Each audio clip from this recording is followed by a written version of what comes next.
अस्सलाम वालेकुम। मेरा नाम डॉक्टर शहद है और मैं कंसल्टेंट ऑर्थोपेडिक सर्जन हूँ। हम डिस्कस कर चुके हैं कि ओस्टियोपोरोसिस का मतलब ये है कि हमारे बोन्स की मास डेंसिटी कम हो गई है, ओवरऑल स्ट्रेंथ कम हो गई है, बोन्स वीक हो गई हैं और उनके फ्रैक्चर का रिस्क बढ़ चुका है क्योंकि वो खोखली और भुरभुरी हो जाती हैं with the passage of time, ख़ास तौर पे पोस्ट मोनोपोज़ल ख़वातीन में, और उनका फ्रैक्चर का रिस्क बढ़ जाता है और किसी भी माइनर ट्रॉमा के साथ थोड़ी सी चोट लगने के बाद हड्डी फ्रैक्चर हो जाती है।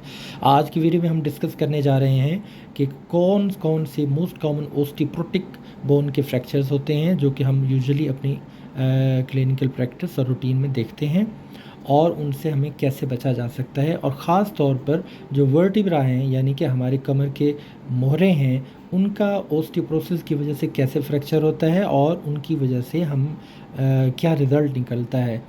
तो जो लॉस ऑफ हाइट है, लॉस ऑफ हाइट का मतलब ये है कि एक पेशेंट की जो हाइट है या कद है वो ओस्टियोपोरोटिक बोन फ्रैक्चर के बाद कम हो जाए, इसे हम लॉस ऑफ हाइट कहते हैं। और इसकी सबसे बड़ी एग्जांपल है वर्टिब्रा के बॉडी का fracture due to osteoporosis old age में। अब आप ये देखें एक सिंपल सी डायग्राम में, ये हमारे कमर के मोहरे हैं, ये हमारे वर्टिब्रल बॉडी है, ये अंदर इसकी डिस्क है, ये इसी तरह की वर्टिब्रल बॉडी और ये डिस्क, और फिर ये वर्टिब्रल बॉडी और ये पोस्टीरियर एलिमेंट्स यानी कि स्पाइनस प्रोसेस। अब आप ये बीच वाला जो मोहरा देखें, इसके अंदर ये मोहरा फ्रैक्चर है, वीक होने की वजह से, ओस्टियोपोरोसिस होने की वजह से इसको शो किया गया है कि ये फ्रैक्चर है।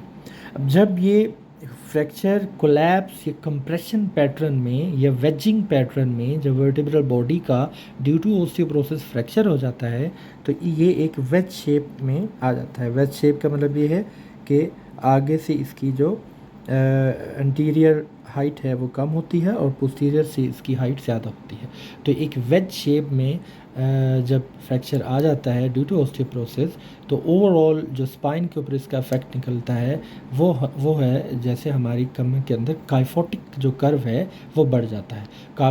काइफोटिक कर्व का मतलब ये है कि हमारी जो रीढ़ की हड्डी है उसके अंदर खम आ जाता है या कुब जिसको कहते हैं, कुबपन आ जाता है। उस कुबपन या खम की वजह से जो कर्व जो पेशेंट है वो झुक के चलता है और पीछे एक वो कर्वेचर सा फील होता है। उस कर्वेचर की वजह से अपेरेंटली पेशेंट की हाइट कम हो जाती है क्योंकि पेशेंट झुका होता है, बिल्कुल सीधा खड़ा नहीं हो सकता, क्योंकि जब ये फ्रैक्चर हील होता है तो ये इसी पोजीशन में ही हील हो जाता है जिस पोजीशन में फ्रैक्चर हुआ है।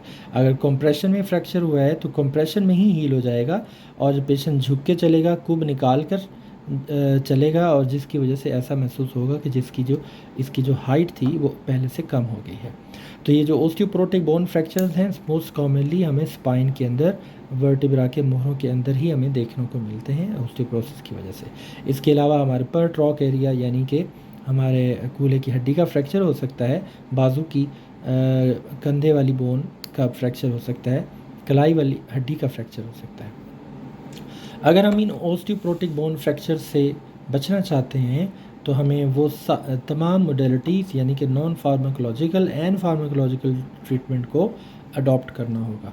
फार्माकोलॉजिकल ट्रीटमेंट में कैल्शियम है, विटामिन डी है, हार्मोन रिप्लेसमेंट थेरेपी है, कैल्सिटोनिन है, और इसी तरह की कुछ अद्वियात और शामिल हैं, ख़ासतौर पर बिसफॉस्फोनेट्स ग्रुप की कुछ दवाइयाँ।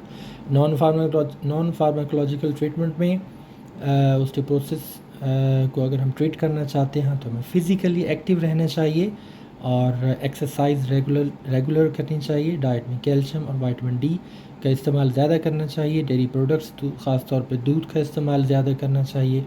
बहुत ज़्यादा मीठे को अवॉइड करना चाहिए। कोला ड्रिंक्स, ये जो हमारी ब्लैक कलर की बोटल्स कोल्ड ड्रिंक्स मिलती हैं, ये बहुत ज़्यादा ओस्टियोपोरोसिस के लिए नोटोरियस हैं, इनको अवॉइड करना चाहिए। स्मोकिंग, अल्कोहलिज्म को क्विट करना चाहिए, वेट को रिड्यूस करना चाहिए। उम्मीद है आज की वीडियो आपको पसंद आई होगी। अगर आप इस चैनल पर नहीं हुए हैं तो इसको सब्सक्राइब करें और शेयर करें। अल्लाह हाफ़िज़।